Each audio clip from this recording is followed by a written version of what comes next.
செங்கற்களை போட்டி போட்டு தூக்கி நிறுத்திய பெண்கள், நூல் இழுக்கும் போட்டி, பாட்டு பாடும் போட்டி என பொங்கல் கொண்டாட்டத்தில் களைகட்டிய ஊர். திருமுல்லைவாயலில் பொங்கல் விழா விமர்சையாக கொண்டாடப்பட்டது. இதில் அப்பகுதி மக்கள் குடும்பத்துடன் கலந்து கொண்டு பொங்கல் வைத்தனர்.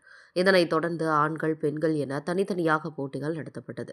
குறிப்பாக செங்கற்களை தூக்கி நிறுத்தும் போட்டியில் பெண்கள் ஆர்வமுடன் கலந்து கொண்டனர். ஒவ்வொரு பெண்களும் தங்கள் வலிமையை நிரூபிக்கும் வகையில் போட்டி போட்டனர். இதேபோல நூல் இழுக்கும் போட்டி, ஆடல் பாடல் என பல்வேறு போட்டிகள் நடைபெற்றது.